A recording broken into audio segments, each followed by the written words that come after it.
Feliz aniversário para todos, que comemoramos hoje mais uma atividade referente aos 160 anos de publicação do Livro dos Espíritos.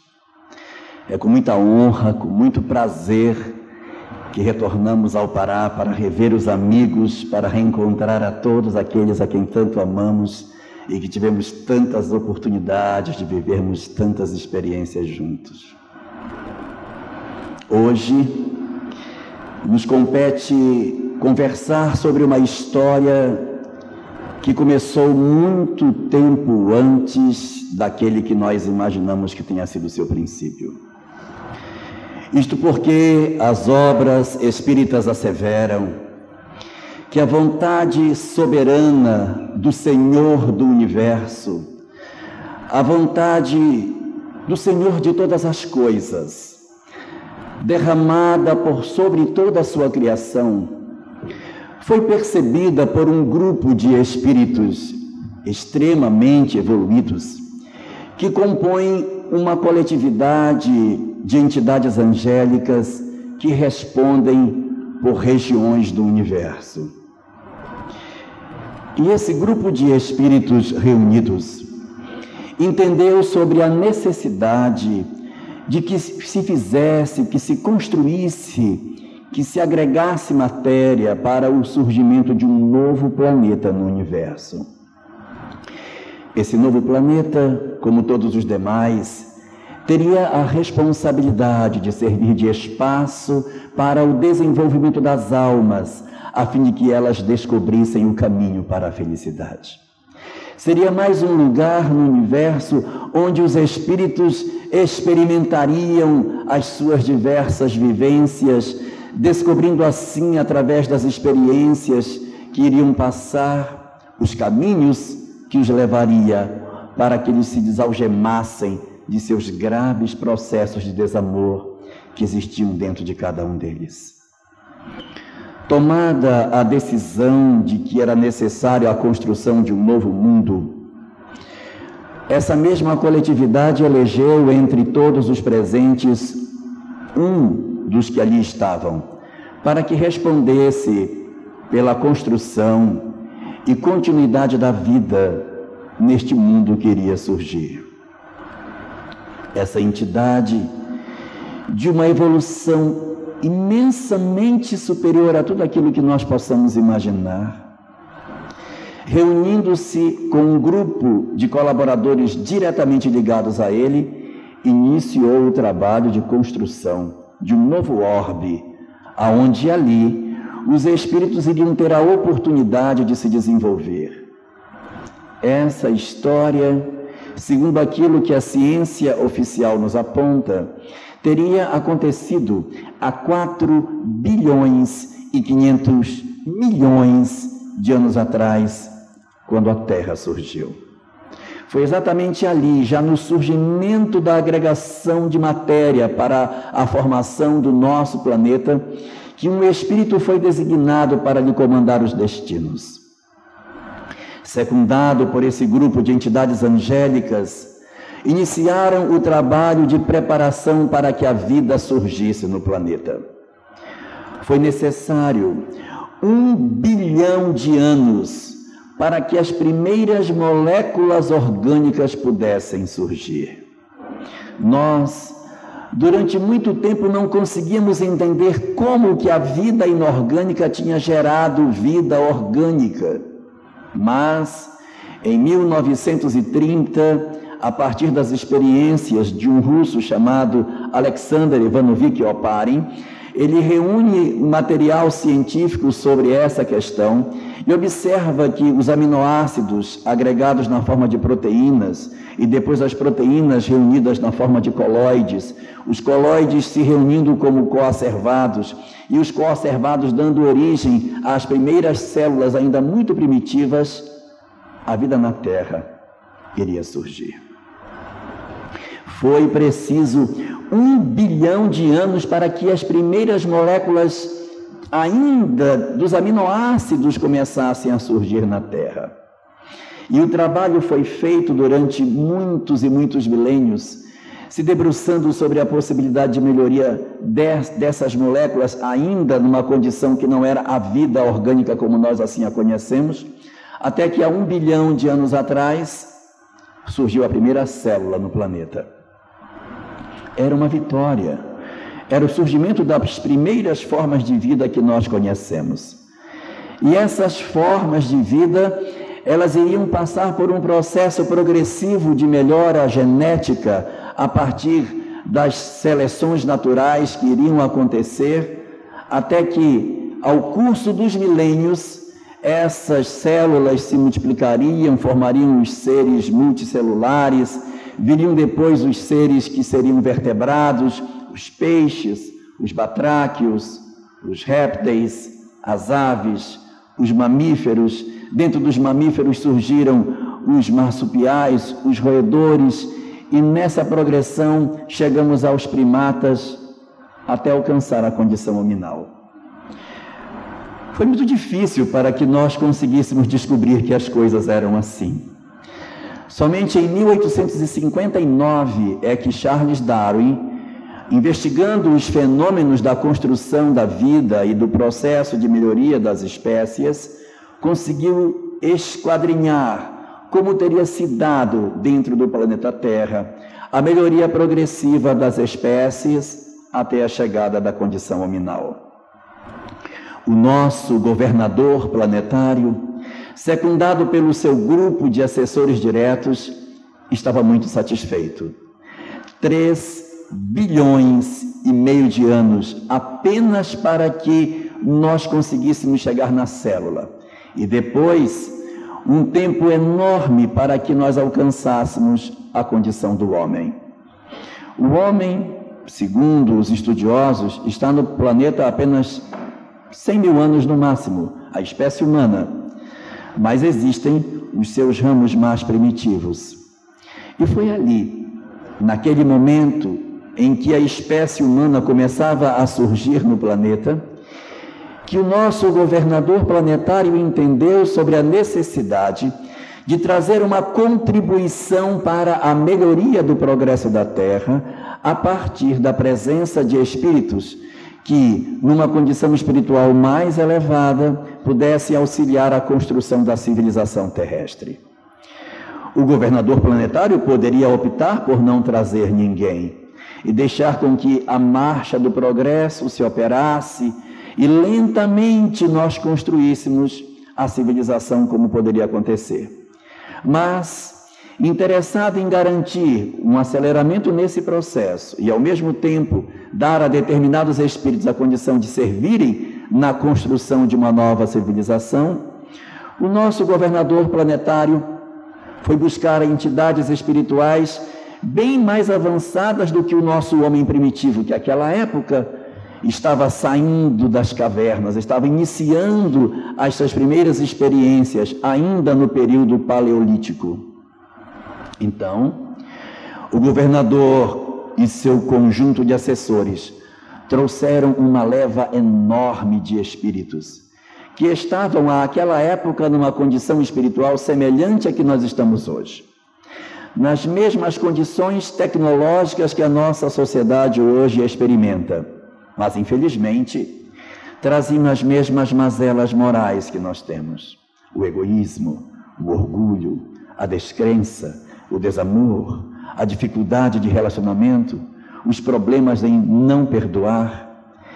E essas entidades estavam perdendo a concessão de permanecerem nos seus planetas de origem, porque no planeta onde eles estavam, estava se dando um fenômeno de melhoria do globo onde eles viviam, e eles em breve perderiam a concessão de continuar a encarnar nesses mundos.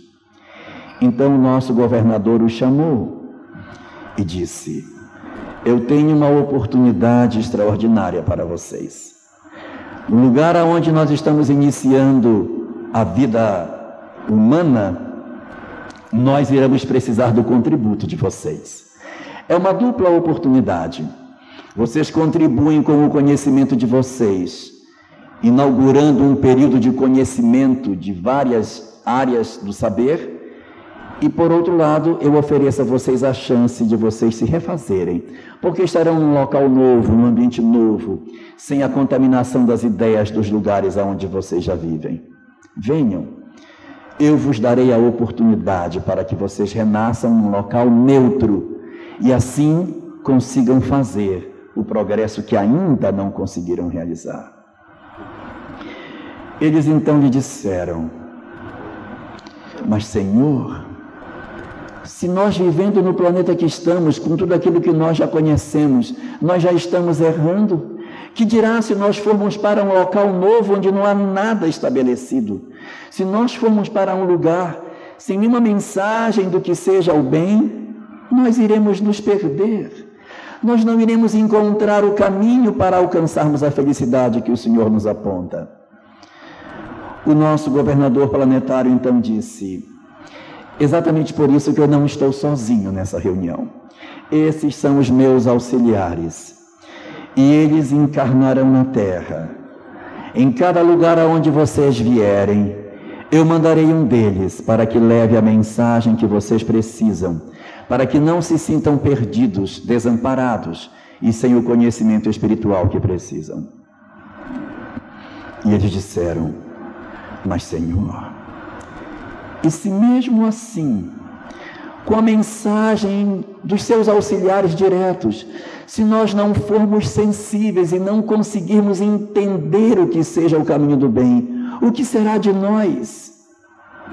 E ele então lhes respondeu: se nada disso der certo, eu mesmo irei, eu mesmo encarnarei no planeta, para deixar a mensagem diretamente minha, sem nenhum intermediário, para que ninguém alegue que não recolheu a mensagem pura como deveria ser. Eles, então, emocionados pela oportunidade, aceitaram o desafio e encarnaram na Terra.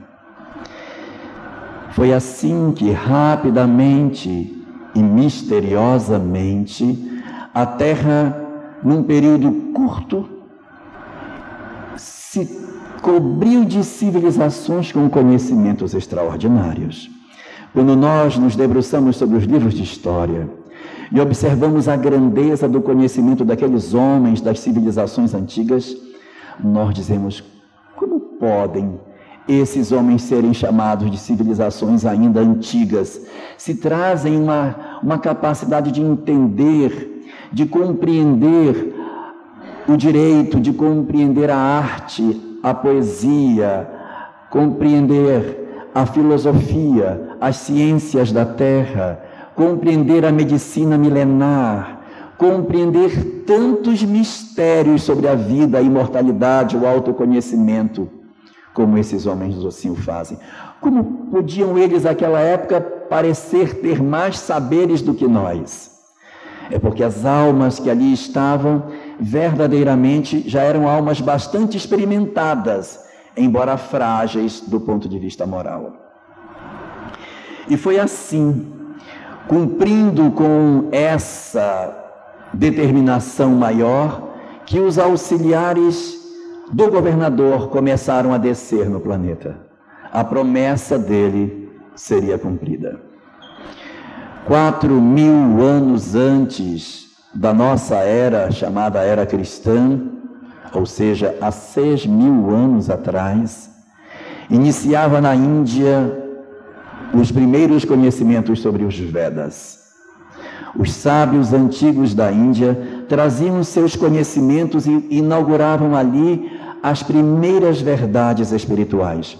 E, surpreendentemente, os Vedas, apesar de tão antigos, parecem que foram escritos agora, porque falam da imortalidade da alma, falam de que existe vida após a morte. E há uma frase nos Vedas que muitas vezes se atribui ao Buda, mas ela não é, ela é dos Vedas, a frase que diz: "Sê como o sândalo que perfuma o machado que o fere". É uma frase védica. E os Vedas, então, foram trazendo as verdades que foram ser a raiz de todas as religiões do Oriente. Há 3.200 anos antes do nascimento do Cristo, uma nova obra iria surgir na Índia também. é o período da obra chamada Mahabharata. Maha em sânscrito é grande e Bharata é como eles mesmos chamam a Índia. Então o Mahabharata é a grande Índia. É a história, a narrativa referente ao processo de construção da nação hindu, segundo os seus conceitos religiosos. O Mahabharata é um poema enorme. Ele possui mais de 100.000 versos. Uma poesia muito extensa. E dentro dela existe uma parte do Mahabharata que é muito estudada, que é muito vista, e é o trecho dele mais conhecido tanto no Oriente como no Ocidente. É um pedaço do Mahabharata chamado Bhagavad Gita. O Bhagavad Gita, ele é importante porque é o trecho do Mahabharata onde Krishna aparece. Krishna é o grande personagem do Mahabharata e ele vai surgir trazendo uma mensagem extremamente renovadora.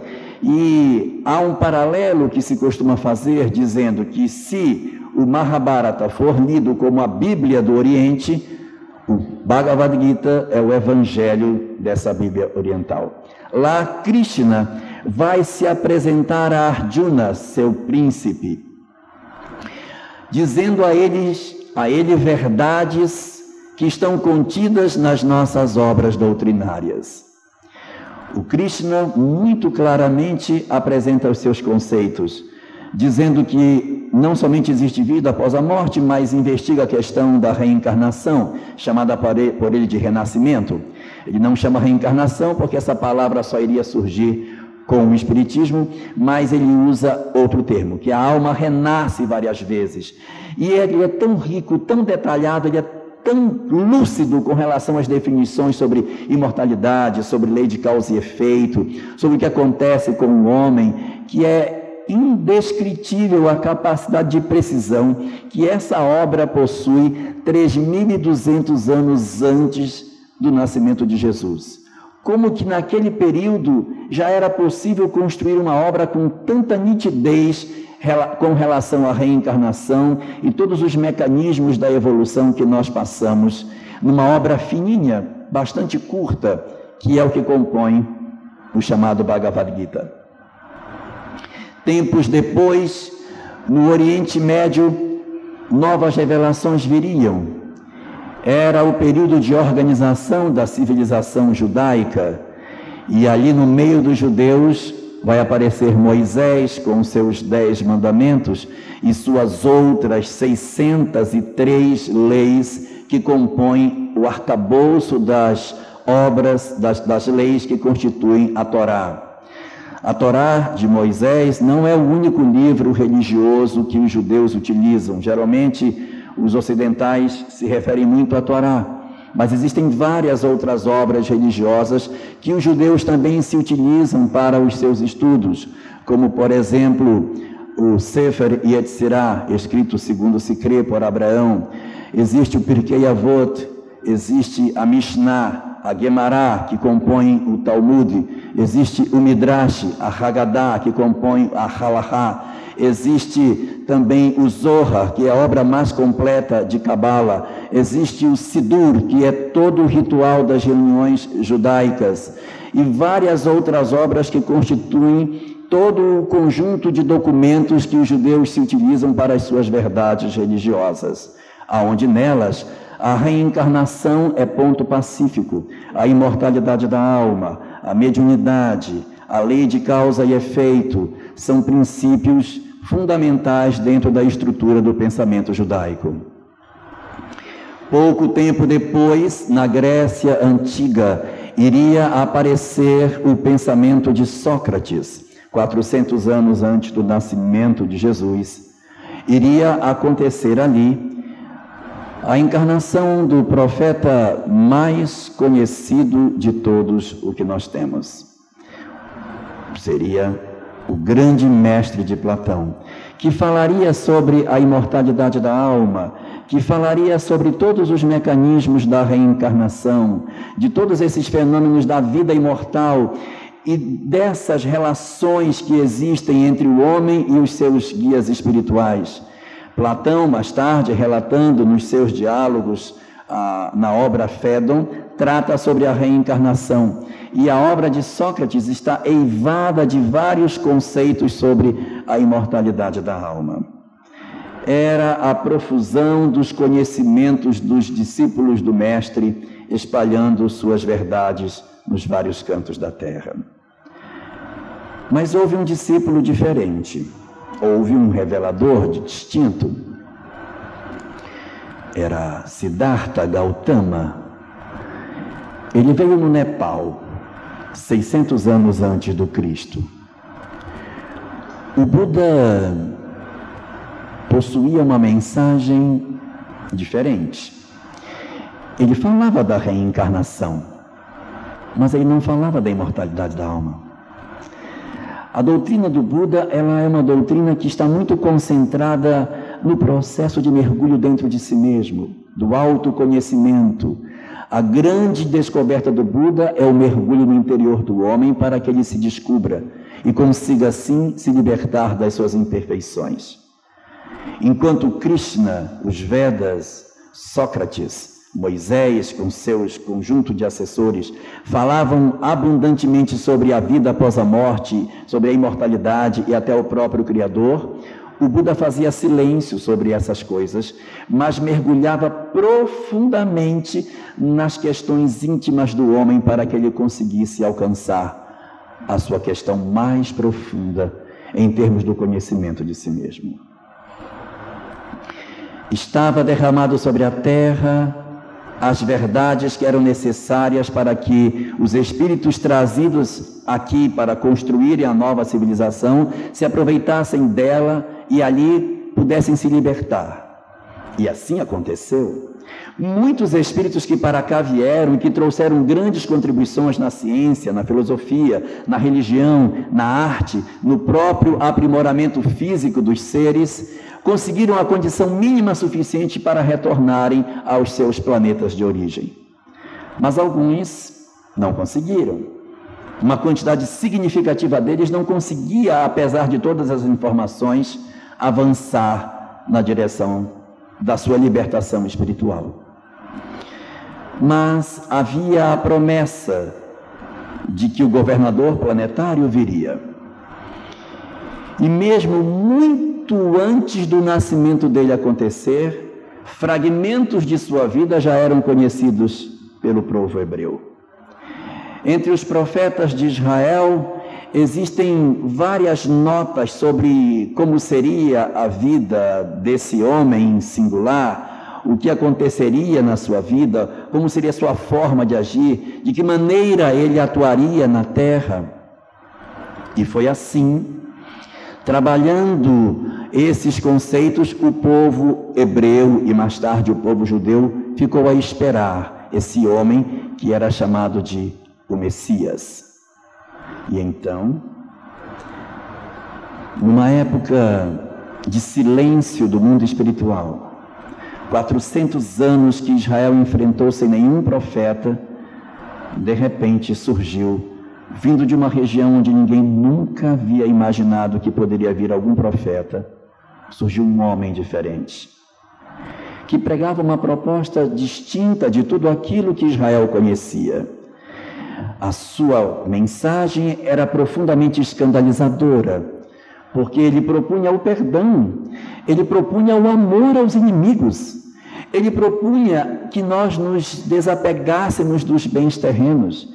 A proposta desse homem que descia da Galileia era uma proposta extremamente revolucionária. Nunca se havia ouvido algo semelhante em Israel. É realmente uma fratura no pensamento judaico, a forma como ele comparece e as verdades que ele estabelece. Os judeus tinham muita dificuldade de entender o que ele dizia, porque era muito dissonante daquilo que eles sempre haviam ouvido. Era muito diferente de tudo. A forma dele abordar as questões era muito clara. Os sacerdotes vestiam as suas verdades com tanta pompa, com tantos ritos exteriores, que a verdade em si havia se perdido. mas ele vinha trazer uma verdade limpa, desapegada de todos os seus preconceitos, de todas as coisas, todos os vínculos com cultos exteriores. Ele trouxe uma mensagem revolucionária e suficiente para que nós, então, finalmente encontrássemos a porta de libertação. Não só os espíritos que estavam aqui, que tinham vindo para colaborar no planeta, como também aqueles outros da Terra que já estariam em condições de entender a mensagem dele, porque essas mensagens não eram mais mensagens setorizadas, era uma mensagem universal, ou seja, já era possível de ser ouvida, tanto pelos de fora como pelos do planeta. Essa era o grande impacto da mensagem dele. Não foi uma mensagem para uma região, mensagem só para os que eram de fora, era uma mensagem de resgate para o planeta como um todo. E assim foi feito. Trouxe a sua mensagem, e logo que a sua mensagem caiu sobre a terra, aqueles que a ouviam se embevedavam da maravilha que ela representava, e essa mensagem foi se multiplicando e ganhou os espaços da terra. E nós, então, iríamos saber que o governador do nosso planeta era Jesus. Finalmente o governador assumia um nome entre todos aqueles que nós poderíamos esperar. Não mais o Messias, mas Jesus de Nazaré. Ou mais propriamente, Yeshua ben Yosef, Jesus, filho de José. Então, sua mensagem chegou e estava cumprida a promessa para que aquele conhecimento alcançasse a humanidade. Mas o que foi que houve conosco? O que aconteceu com todos nós? As mensagens que foram recebidas nos vários lugares não conseguiram surtir o efeito que deveriam surtir. Porque as mensagens todas que foram trazidas era para que nós nos apropriássemos daquele conhecimento e mergulhássemos intimamente no conceito que elas traziam. Mas isso não aconteceu. Nós criamos rituais com os Vedas, criamos o hinduísmo, uma religião com 33 mil deuses, com tantos aparatos e tantos rituais, que o conhecimento védico ficou pequeno dentro dele. O Bhagavad Gita, trazido por Krishna, seria uma bússola extraordinária para nós seguirmos, mas nós resolvemos criar rituais em torno disso e criamos organizações para cultuar Krishna, a rompermos com o padrão da sociedade comum e nos isolarmos como monges. O conhecimento búdico também, muitas pessoas se apropriaram dele, mas quantos de nós não conseguimos entender a essência dessa mensagem? E ao invés de mergulharmos para dentro dela, ficamos do lado de fora. E o judaísmo, o que dizer dele quando nós observamos toda a grandiosidade das manifestações que aconteceram dentro do povo judeu e o povo se perdeu num monte de rituais, que esqueceu a essência da mensagem, do conteúdo para viver. O que estava escrito lá dentro foi esquecido, encapsulado numa quantidade enorme de rituais. E Sócrates, que veio com uma mensagem tão extraordinária e passou para a humanidade como sendo o maior dos filósofos. Mas ninguém se preocupou em viver aquilo que ele falava, apenas admirar o seu conhecimento, admirar a sua maneira de raciocinar, a maneira como ele agia. É surpreendente a forma como ele atuava em determinados momentos bastante críticos, e as pessoas gostam de relembrar esses momentos sem trazer isso para as suas próprias vidas. Conta-se que quando Sócrates estava preso, a sua esposa, Xantipa, foi visitá-lo.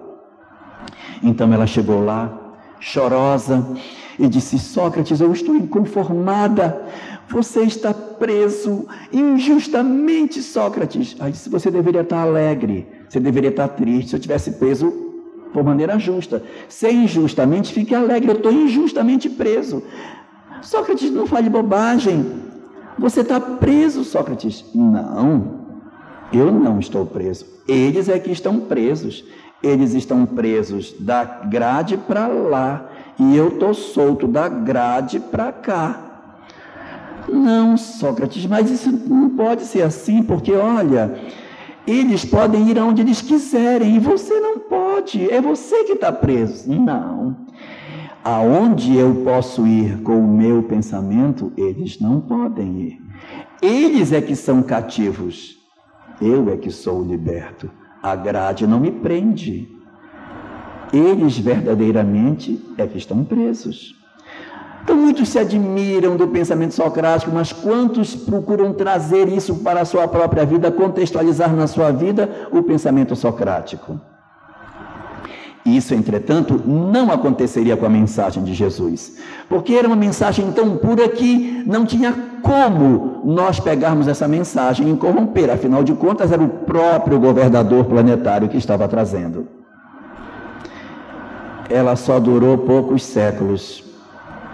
Em poucos séculos ela já começou a criar distorções, de tal sorte que no ano 324 ela já estava desvirtuada. Ela não vai se desvirtuar a partir de 324.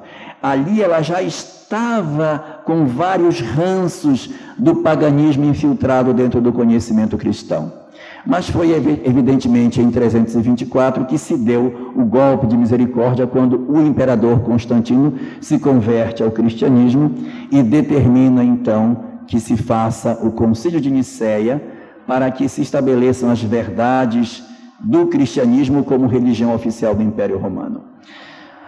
A partir dali, iria se instituir verdadeiramente a perda da nossa bússola. Nós havíamos perdido o rumo. Nós havíamos esquecido o que deveria ser feito. Em breve tempo, o que se notou? O cristianismo perdeu a rota. Ao invés de nós estarmos ao invés de nós estarmos seguindo os conceitos de Jesus, estávamos adorando o mensageiro. Em vez de dizermos, mas o que foi que esse homem falou? Deixa eu ver o que ele falou. Não, é muito boa a mensagem dele, então vamos adorá-lo, vamos torná-lo um Deus, vamos entronizá-lo, vamos render culto a ele, sem que necessariamente seja preciso viver o seu conteúdo, a sua mensagem, as suas palavras. Com o tempo, o que ele disse ficou esquecido. Nós não sabíamos mais o que ele havia dito. A mensagem cristã ficou perdida. Ficou apenas o rótulo, as propagandas e o culto ao mensageiro, que foi o que mais ele pediu que não acontecesse, que não o cultuassem. Dizia Jesus, misericórdia quero e não sacrifícios. Esses sacrifícios aí não é da gente fazer renúncia, é sacrifício no sentido de sacrificar animais, de fazer culto, de fazer oferendas, de se render culto. Então, se a gente for procurar no original, no grego, a gente vai perceber que essa oferta, essas oferendas, esses sacrifícios são aquelas que aconteciam no templo de Jerusalém. Misericórdia quero e não sacrifícios, é isso que eu quero. Mas nós não entendemos e corrompemos a mensagem. O Cristo, então, o nosso governador planetário, decidiu investir para que a humanidade não se perdesse. E ao longo dos séculos que se seguiram à sua mensagem, sempre houve alguém que estava tentando trazer a mensagem cristã para o eixo. Vários são os homens no cristianismo nascente que vêm tentando trazer a mensagem cristã para o seu ponto original, para que nós despíssemos o cristianismo da loucura que nós o vestimos. E exatamente no século VII da era cristã, surge na Arábia um homem chamado Muhammad, conhecido por nós pelo nome de Maomé. Ele é mais uma das tentativas de Jesus de resgatar o cristianismo. Muhammad conhece o cristianismo aos 12 anos de idade e absorve conhecimentos cristãos, e aos 40 anos numa caverna começa a receber mensagens, visões, e com essas visões são compostos mais tarde pelos outros seguidores de Muhammad. Muhammad era analfabeto, portanto não escreveu o Alcorão, ele não escreveu, foram mais tarde os seus seguidores, os califas, os seus sucessores, que compuseram o Alcorão. Na verdade, esses homens dificilmente escrevem o que falam. Krishna não escreveu nada, Buda também não escreveu, Sócrates não escreveu, Jesus não escreveu, Muhammad também não escreveu. E aí, Muhammad acabou deixando uma obra, o Alcorão, uma obra que trata de diversos conceitos religiosos, e Jesus é o segundo profeta mais citado. Depois de Muhammad, Jesus é citado 19 vezes no texto do Alcorão. E ali, formando a base de um pensamento novo, o islamismo se forma e se desenvolve na Arábia. O cristianismo fica na Europa e o islamismo na Arábia. O cristianismo começa a se perturbar e toca fogo em todas as obras antigas, dos antigos filósofos, os estudiosos, os pensadores. A Biblioteca de Alexandria, seu conteúdo é todo destruído. Mas como é que nós conseguimos ter hoje as obras dos gregos se os cristãos tocaram fogo em tudo? Isso se deu porque os árabes guardaram os originais. Durante o período do esplendor do Irã, o conhecimento helênico foi embora para a Arábia, e os árabes é que desenvolveram a aritmética, esse nome é árabe, a álgebra é de lá, os algarismos que nós usamos são de Al-Kharizmi, que era um estudioso matemático também da Arábia. O conhecimento árabe durante a Idade Média era extremamente superior ao conhecimento que a Europa possuía. A medicina era profundamente mais desenvolvida.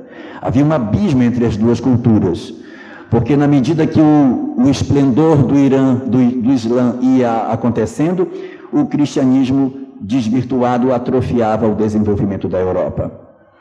Veio a Idade Média e o conflito entre muçulmanos e cristãos foi inevitável.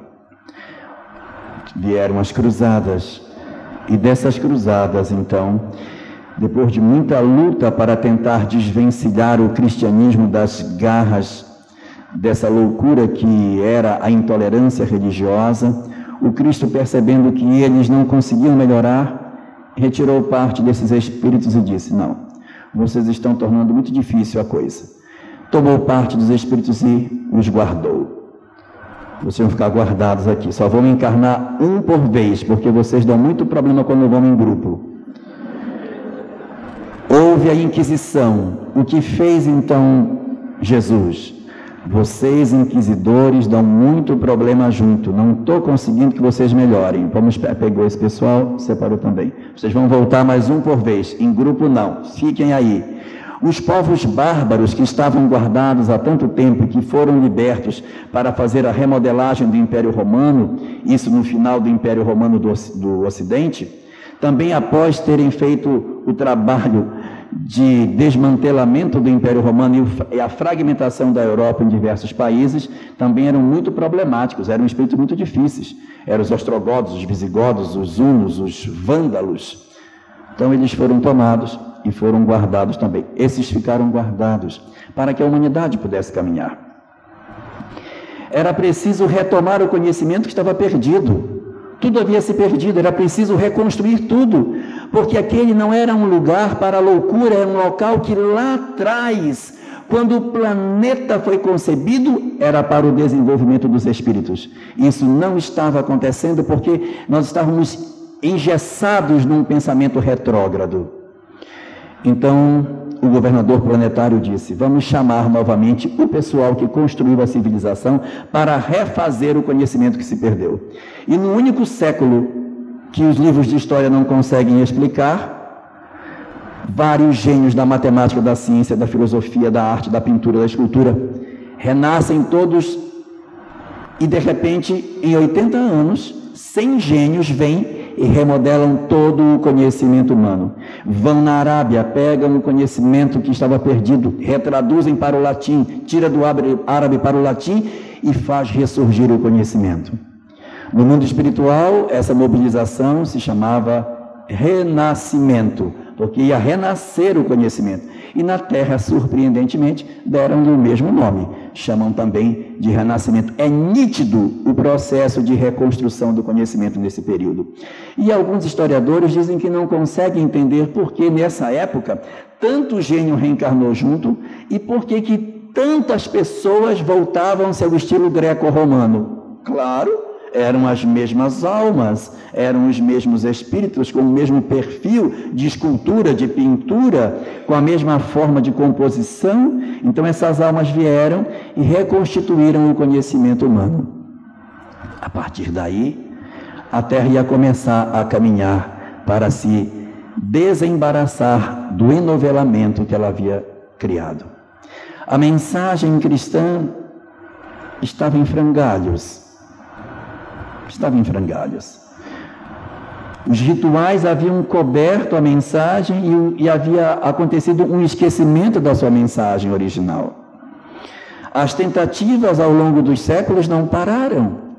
Muhammad, ao século VII, Pierre de Vaux, no século XII, no século XIII, Francisco, no século XIV, John Hus, no século XV para XVI, Martinho Lutero.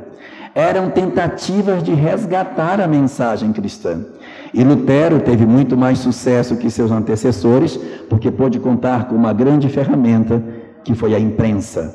Gutenberg já havia deixado a imprensa, então, com isso, Lutero conseguiu multiplicar as suas ideias e rapidamente espalhar o seu pensamento pela Europa.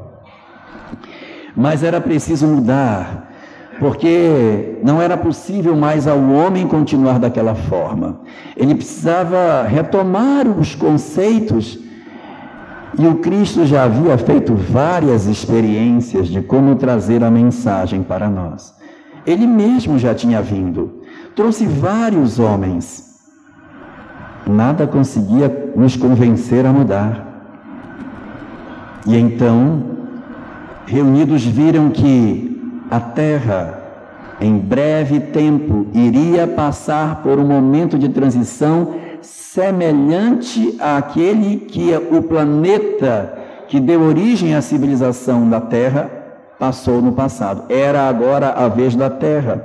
E nós não poderíamos ingressar nesse período de transição sem algo que pudesse nos balizar para essa nova verdade. E foi aí que se fez um grande trabalho para a libertação do pensamento científico, filosófico e religioso. O século XVI foi um século marcado pelas descobertas para sair daquele horizonte viciado que era a Europa, marcado pela Inquisição e, portanto, a loucura. Precisava de um terreno novo. Então, o século XVI, o século das descobertas. O século XVII, o século para a consolidação da ocupação da Terra Nova. O século XVIII, marcado pelas liberdades políticas, porque se descobriu que quem promovia a Inquisição não era a Igreja, era o Estado que deixava assim acontecer. Então era preciso que esses Estados fossem substituídos. E se nós formos perceber, o século XVIII é cheio de mudanças políticas. Em 1789, a Revolução Francesa, que coincidentemente no Brasil nós temos a Inconfidência Mineira, também em 1789. Temos em 1776 a libertação dos Estados Unidos, e temos também, na virada do século XVII para XVIII, todos os trabalhos que foram feitos na América Hispânica para a libertação das colônias espanholas e, assim, a construção de uma América livre. Estava aberto o caminho para que não existisse mais a opressão. Então, o século XVIII quebrou-se o poder das nações que oprimiam. Ficou aberto o caminho para o século XIX, o século das luzes. Finalmente, depois de 1260 anos, a ciência conseguiu respirar e dizer: estou livre, posso pensar. Porque a ciência não podia antes pesquisar o que queria. A filosofia do mesmo modo. Todos aqui sabemos o que é que se fazia com as obras de filosofia que eram proibidas. Passava-se veneno no canto das páginas. As pessoas lambiam o dedo, e passava a página, lambia de novo, se envenenava e aí morria. Aí disse: olha, isso aí leu o livro proibido, morreu. Não, As páginas eram envenenadas para que ninguém tivesse acesso ao conhecimento. O que pôde ser queimado foi queimado, o que foi envenenado foi, e o conhecimento estava todo atrofiado num canto só. Finalmente, ciência e filosofia se libertaram, e quando saíram desse jugo, viraram-se uma para a outra e disseram: bem, religião, agora vai ser a sua vez de apanhar. E vamos viver o século XIX, que é o século mais materialista que nós temos na face da Terra.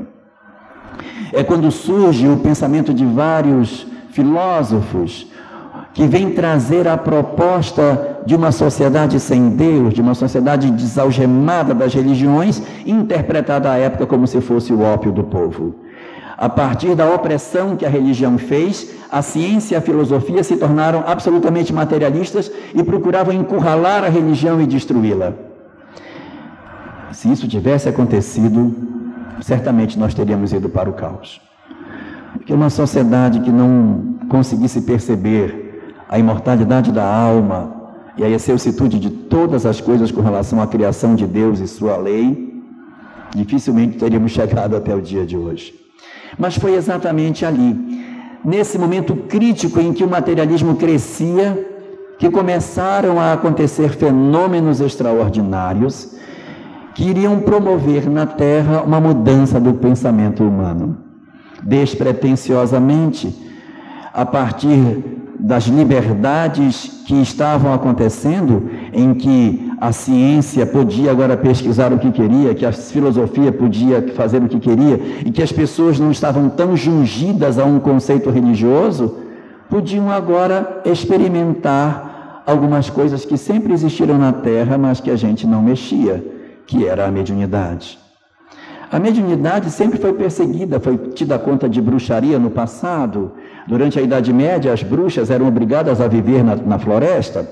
Observem que a Madame Mim mora no meio da mata, porque se você, médium, for morar no meio da cidade, você vai ser morto na fogueira. Então tem que ser escondido. Vejam, Merlin também mora na floresta, não pode morar na cidade. Você era obrigado a se esconder para poder sobreviver. No século XIX, finalmente, esse medo desaparece. E as pessoas começam então a investigar o que eram os fenômenos. E eles ganham vulto, se multiplicam em grande quantidade.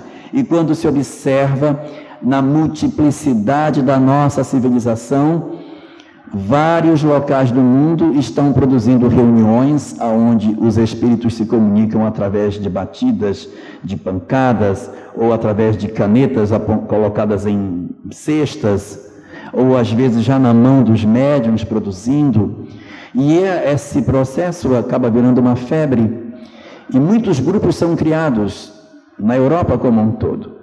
E num certo momento, um dramaturgo bastante famoso chamado Victorien Sardou, seu nome está nos livros de história, nós podemos até consultá-lo quando chegar em casa. Victorien Sardou, analisando esses fenômenos, teve a ideia de começar a juntar esse material.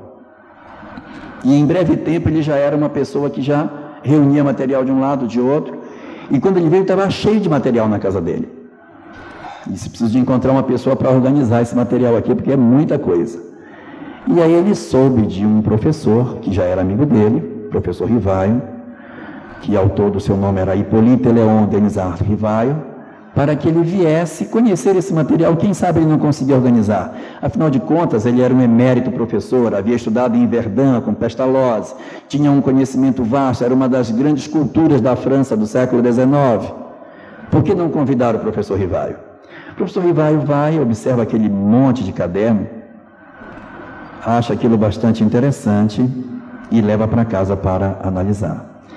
E na medida que ele vai analisando esse material, ele vai percebendo que existe uma lógica bem interessante e vai se interessando cada vez mais por esse conjunto de informações e volta a participar em outras reuniões, Perguntas já feitas são refeitas, análises colocadas são reanalisadas, perguntas que não haviam sido feitas são feitas por ele, e ele vai compondo um novo material em cima do material que ele havia recebido. E começa a receber contribuições de outros países, falava 6 idiomas, conseguia pegar material de várias outras nações vizinhas, que também estavam experimentando o mesmo fenômeno, dessas mesas que traziam informações para as pessoas.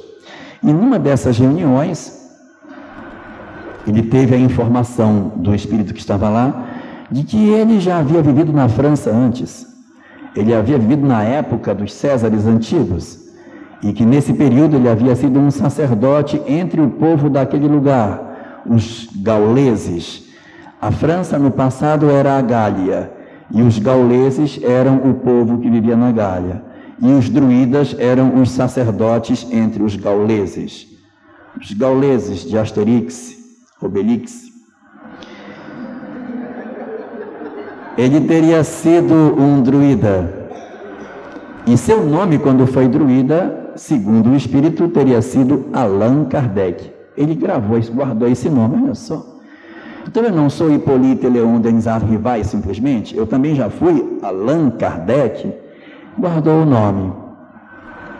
1 ano e meio depois das primeiras reuniões que ele participou, 1 ano e meio depois das primeiras reuniões que ele participou, ele publicou a obra O Livro dos Espíritos. Publicou essa obra e na hora de colocar o nome, não posso colocar o meu nome, porque o conteúdo não é meu. As ideias não são minhas, eu na verdade perguntei e eles responderam, eu estou apenas compilando esse material. Então eu vou usar aquele nome, não deixa de ser eu mesmo, porque Allan Kardec também sou eu, então sou eu, mas não sou eu. Então vou colocar. E coloca na obra o pseudônimo, Allan Kardec, e publica essa obra. A obra se consolidou a partir da sua 3ª edição. A obra foi publicada no dia 18 de abril de 1857, mas se consolida na publicação da 3ª edição em 1860, que é quando ela realmente fecha na forma como nós a conhecemos hoje. O Livro dos Espíritos que nós hoje manuseamos não é o livro de 1857, é a obra de 1860, já revisada, ampliada. Na primeira versão tinha apenas 501 questões, e já na versão definitiva tem 1018 perguntas e respostas. Na verdade, a numeração vai até 1019, mas é porque a questão 1011, houve um salto na numeração e ela desapareceu de 1010, pula para 1012. Então, são numeradas até 1019, mas são 1018. E é interessante que essa obra, ela veio preencher a lacuna que faltava, porque as religiões antigas, todas as religiões, elas estão apoiadas em 4 pontos fundamentais. Toda religião trata de 4 assuntos: dos seus deuses, de que existe vida após a morte, toda religião tem essa informação. Fala que existe um código moral de conduta que você deve seguir, e também fala que depois da morte tem um julgamento. Todas têm isso. Elas vão variar em várias coisas, mas todas convergem para esses 4 pontos. Existe uma divindade, existe alma, existe um código de conduta e você vai ser julgado pelo que fizer de acordo com esse código. A obra de Kardec está dividida em 4 partes. A primeira, Deus e a criação, reflete exatamente o pensamento da divindade.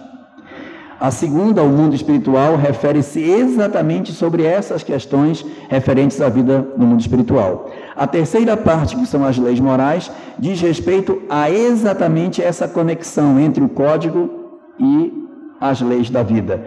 E a parte final, que é o julgamento, está na obra básica, com o título de Das Penas e Consolações, aonde se mostra o que vai acontecer com os espíritos do lado de lá da vida. Kardec era um grande estudioso, não é?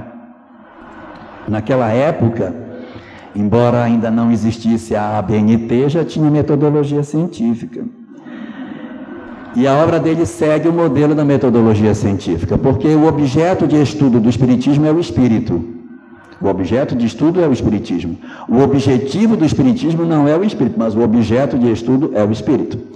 Então, se o objeto do Espiritismo é o estudo, em metodologia científica você divide um estudo em 4 partes. Primeiro a causa do objeto, depois o objeto, depois você vê a aplicação do objeto e a análise da aplicação do objeto. Então vamos lá. Primeiro, as causas do objeto, Deus. Depois o objeto, o espírito, o mundo espiritual. Terceiro, a aplicação do objeto, que seria exatamente as leis morais, em que você aplica o conteúdo que você tem lá atrás. Porque as leis morais é assim: dado que existe reencarnação, lei de causa e efeito, imortalidade da alma, mediunidade, etc., etc., o que pensar sobre? Aí, o que pensar sobre o aborto, sobre o suicídio, sobre a eutanásia? Então está tudo colocado nas leis morais, que é a apropriação do Livro dos Espíritos na vida prática. E a última parte seria a avaliação da aplicação, em que você faz a chamada análise dos resultados, em que você vai verificar o que deu com aquilo que você aplicou. E a obra de Kardec, ela é muito surpreendente, porque em 1 ano e meio ele parte do nada para a construção da obra. Às vezes a gente tem na casa espírita bem mais tempo e ainda não entendeu o Livro dos Espíritos, né? Não conseguiu entender. E ele em 1 ano e meio consegue compor a obra. E é curioso que quando você se debruça sobre ela, você vai descobrir que dentro dela o conhecimento que a humanidade carregou nas costas durante tanto tempo está colocado ali dentro. Porque a primeira parte do Livro dos Espíritos fala sobre Deus e a criação, fala sobre Deus, sobre como é que Ele é, como é a composição de Deus, como é que isso foi feito.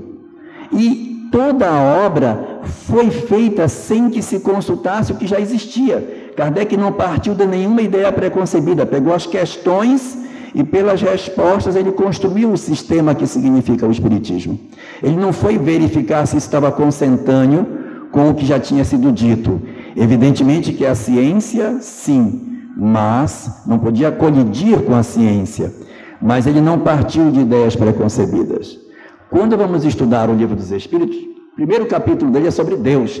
E as composições que são feitas sobre o caráter de Deus estão na obra de Sócrates, são de Platão. O conceito que a gente encontra de Deus na obra kardeciana é expresso por Platão nas suas obras, quando diz, ora, Deus só pode ser um, porque se Deus fosse dois não poderia ser, então ele só pode ser um, então Deus só pode ser eterno, imutável, material, soberanamente justo, bom. Então ele vai criar a ideia de um Deus único, Platão. E isso não nos incomoda, porque o próprio Kardec diz que Platão e Sócrates são precursores do pensamento espírita. A mesma coisa vai acontecer com relação ao pensamento de Oparin. Oparin não veio dizer que da matéria inorgânica surge matéria orgânica, surgindo a teoria heterotrófica da origem da vida, quando Jesus e seus auxiliares compuseram o início da vida orgânica na Terra partindo de vida inorgânica? Está lá no Livro dos Espíritos, que a matéria inorgânica, quando ela possui as condições ideais, ela pode gerar matéria orgânica. Ela diz, e hoje? Não, hoje já não tem mais as condições, porque realmente era uma condição especial do planeta no passado, que não tinha camada de ozônio, os raios solares incidiam diretamente sobre a matéria que existia aqui, que era metano, amônia, gás carbônico e vapor de água, e com isso essas combinações geraram os aminoácidos. Uma feita que eu já não tenho mais essa condição no planeta, não dá mais para fazer espontaneamente esse experimento. Somente Sidney Fox e Stanley Miller que teriam feito esse experimento em 1954, provando que isso era verdadeiro. Curioso fato é que Oparin publicou, mas não disse como fez. 24 anos depois, os cientistas americanos provaram que ele tinha razão. E então era provado que surgiu os aminoácidos, então ali estava provado o início da vida na Terra. Aí perguntaram para os cientistas, o senhor acredita que então o homem possa ter tido uma evolução a partir daí? E aí Stanley Miller respondeu, é pena que nós não tenhamos paciência, mas se nós pudéssemos aguardar 1 bilhão de anos, um homem quebraria o vidro e sairia de dentro do tubo. Então, dizendo que a evolução iria gerar o homem no final. É uma questão poética, né? Mas ali na primeira parte do Livro dos Espíritos estão contidas todas as verdades que a ciência iria mais tarde provar. A teoria de Oparin é 73 anos depois de O Livro dos Espíritos. Charles Darwin, que falava da evolução das espécies, vai publicar a sua obra em 1859, 2 anos depois que Kardec havia publicado O Livro dos Espíritos. Na questão 540 da obra está descrita a questão referente ao fato de que as espécies evoluem. Quando Kardec, numa pergunta e uma resposta longa, os espíritos dizem: é assim que tudo serve, que tudo se encadeia no universo, desde o átomo primitivo até o arcanjo, que um dia também começou a ser átomo. Maravilhosa lei de harmonia que o vosso acanhado espírito não pode apreender em seu conjunto. Nós precisaríamos de muito tempo para entender como que este processo se daria. E é a primeira parte da obra que vai tratar sobre matéria, questões sobre antimatéria, ali também estão apresentadas na questão número 22. Todos esses fenômenos dão a atualidade do pensamento da obra kardeciana. Quando nós passamos para a parte segunda, que vamos discutir exatamente os aspectos referentes à vida espiritual, nós vamos descobrir que todo o conhecimento que estava nos Vedas, que estava no Bhagavad Gita, que Krishna falava, estão contidos ali. Olha a reencarnação, olha a lei de causa e efeito, olha aqui que a alma sobrevive à morte. Esses conhecimentos existiam. Então, qual a diferença do Espiritismo? É porque agora ele vem calçado pela ciência. Antes, Krishna veio sozinho e disse: a reencarnação existe. Tá, e daí me prova? Eu não tinha como. Mas agora, com os experimentos que a doutrina espírita fazia, as verdades agora não eram simplesmente filosóficas, elas eram também apoiadas em experimentações que poderiam nos provar que as verdades do Espiritismo são reais. A reencarnação se prova através das memórias espontâneas, pelos processos de hipnose, pelas experiências de quase morte e diversos outros fenômenos que conseguem dar a nós, sem o aspecto filosófico, a comprovação científica da existência dela. O Dr. Ian Stevenson é um dos grandes pesquisadores dessa área para trabalhar a questão da reencarnação, dizendo que ele tem livros que possuem 20 casos sugestivos de reencarnação. E dizia ele: não precisa 20, basta um para provar que ela existe. E assim, portanto, a obra de Kardec, na segunda parte, vai se desdobrar sobre várias questões. É na segunda parte que vamos saber sobre a existência dos espíritos, sobre a influência dos espíritos sobre nós, sobre a mediunidade, sobre o mundo espiritual, como é que as pessoas estão, o que acontece quando a gente morre, dói morrer, o que vai acontecer? E uma pergunta que as mães não se cansam de fazer: o que aconteceu com meu filho tão doce que quando entrou na adolescência virou esse trem? Está lá a pergunta em O Livro dos Espíritos, é só procurar que a gente vai encontrar. Kardec pergunta inclusive se seria o espírito que muda, porque a criança era tão doce e quando virou adolescente mudou. Disse: não, o espírito não mudou, ele despertou no corpo. Nem todos, né? Tem meninos que são maravilhosos também. Mas é exatamente na terceira parte de O Livro dos Espíritos que toda a majestade da obra encontra a sua plenitude. Porque o Espiritismo não é uma mensagem para a vida no além, é para a vida no aquém. Quem estuda Espiritismo achando que está lendo um roteiro de viagem para uma viagem que vai fazer depois que morrer, está enganado. Ele não é roteiro para depois da morte. Ele não é roteiro para dizer: gente, eu sei onde eu estou no umbral. Não é para isso, não é. A mensagem espírita é para que a gente viva agora, aquilo que precisa ser feito, e não do lado de lá. E é nessas leis morais que nós vamos nos dessedentar de todas as nossas dúvidas. O que pensa o Espiritismo sobre o casamento? Sobre a limitação de filhos? E sobre a modificação genética? O soldado que comete um crime na guerra é culpado? E as guerras, o que pensar delas? E se houver uma superpopulação que não tiver mais comida para todos nós, o que vai acontecer? Qual é o sentido de nós trabalharmos e depois nos aposentarmos? É justo isso? Ou nós não temos o direito? Está no Livro dos Espíritos. Temos discussões sobre alimentação, se é com carne, sem carne, se pode ou não, o que é certo, o que não é correto fazer. As discussões sobre a vida em família, a poligamia é correta, não é correta? E a escravidão, é correto escravizar? Lembrem-se, a obra é de 1857. A escravidão no Brasil acabou em 1888, oficialmente.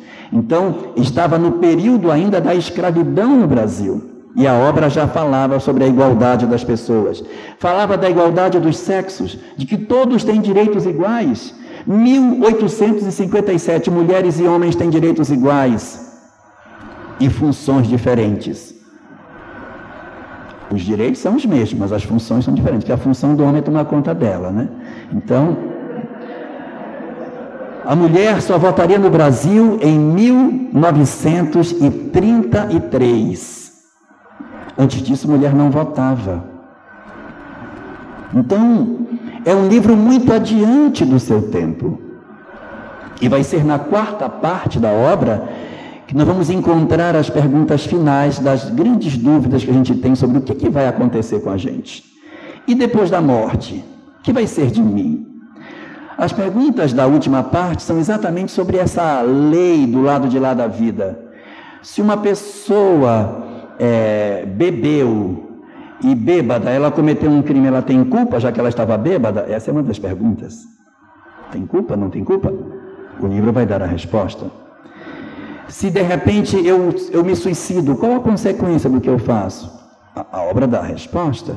O que vai acontecer se eu, por exemplo, sou uma pessoa muito avarenta e não gasto nem comigo o dinheiro que eu tenho? E eu tenho um outro que é muito avarento, mas com ele dá-se a todos os prazeres, mas não dá nada para ninguém. Quem vai ficar pior do lado de lá?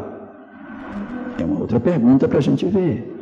Existe, inclusive, uma questão excepcional lá, 913, onde Kardec diz o seguinte: existem pessoas que querem mudar, mas elas não conseguem mudar. O que falta para elas mudarem? O que está acontecendo com elas? O que falta não é que o arrastamento é irresistível, é porque as pessoas não querem mudar, elas querem apenas não ter a consequência do seu vício. Se ela puder ficar com o seu vício sem a consequência, ela não quer mudar, ela não quer alcançar a consequência do vício. Então, é uma obra muito completa. Na terceira parte do Livro dos Espíritos, o fechamento dela, todo ele é em cima do Evangelho de Jesus. Se nós pegarmos o Evangelho do Cristo e compararmos com a terceira parte, é exatamente o pensamento de Jesus.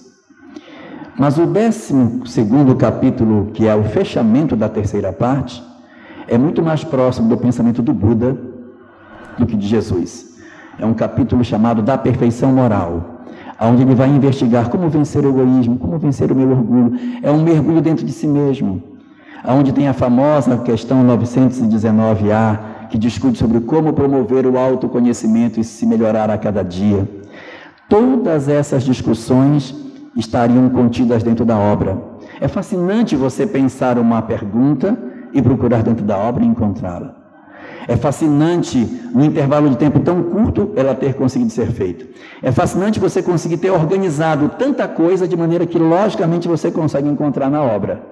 E é fascinante a extensão dos assuntos que ela trata, capacidade que ela tem de tratar todas essas questões.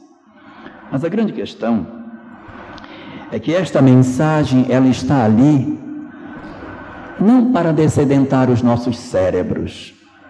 Ela faz parte da proposta inicial do surgimento do planeta. Aqui ser um lugar onde os espíritos possam encontrar a sua chance de crescimento. O objetivo do Livro dos Espíritos não é nos ensinar sobre a reencarnação, não é que a gente fique fazendo disputa intelectual, quem é que sabe mais, quem é que sabe menos. Vamos lá, sabe o quê? Eu também sei, sabe essa, não sei. Não é para isso. Isso não vai salvar ninguém. O conhecimento é bom, mas não é a melhor ferramenta para nos dar a nossa felicidade espiritual. O grande objetivo da doutrina espírita não é o conhecimento da reencarnação, da lei de causa e efeito, da imortalidade da alma e de tudo mais que nós nele aprendemos. O grande objetivo da mensagem espírita é o autoconhecimento de nosso interior para a nossa transformação moral. O objetivo do Espiritismo é a transformação moral do homem. Ponto final. É para que nós nos mudemos. E aí dizemos, mas se é isso, então por que ensina a reencarnação? Por que não fala da transformação? Por que fica falando de lei de causa e efeito? Por que fala de mundo espiritual, se o objetivo é a transformação moral? Porque já se tentou, isso não deu certo. Quando Jesus falava que tinha que perdoar, se a gente fosse obediente, já tinha resolvido. Então teve que levantar o véu e dizer, olha só, se não perdoar o que vai acontecer, dá uma olhada lá. Então você tem uma condição de enxergar o que acontece. Aí você vai saber o que é uma obsessão, você vai saber o que é um laço material vinculando espíritos nas encarnações dentro da família. Você vai ver a vida pelo lado espiritual para dar sentido ao que o Cristo falava, ao que o Buda falava, ao que o Krishna falava, ao que os Vedas dizia, ao que Moisés apontava, ao que você estudou na Cabala. Mas por que isso? É quando você mergulhar no conhecimento que a doutrina espírita possui, é que você vai dizer, agora eu entendi por quê. Essas informações adicionais que o Espiritismo dá, são para nos convencer a mudar. É para que a gente tenha mais convicção, realmente não tem jeito. Eu preciso mudar. Eu preciso fazer a mudança. O grande desafio hoje é que nós estamos passando pela transição. Chegou a nossa vez. Do mesmo jeito que no passado espíritos vieram para contribuir na Terra, chegou o nosso momento. E alguns de nós poderão ser convidados a colaborar na construção de um mundo novo em algum lugar por aí. Construindo pirâmide, redescobrindo a agricultura, sabendo novamente como é que se faz uma roupa com couro de camelo, começar a redescobrir algumas coisas. Por quê? Porque a Terra, segundo a doutrina espírita, ela vai passar por um grande processo de transformação. Nós estamos passando por esse processo de transformação. Este momento que estamos vivendo é o momento da transição. E como que se percebe isso? Nós não percebemos essas mudanças através de cataclismas materiais, porque furacão, tufão, terremoto, guerra e fome sempre a Terra teve. O que mostra que nós estamos vivendo um período de transição são as mudanças sociais que nós estamos observando. E de onde vêm essas mudanças sociais? Vocês podem ter esquecido, mas Jesus não esqueceu deles.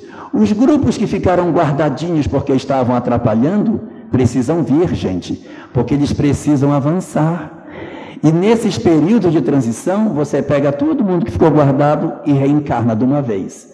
Então os inquisidores estão por aqui, os intolerantes religiosos estão por aqui, os bárbaros do passado estão por aqui, está todo mundo junto.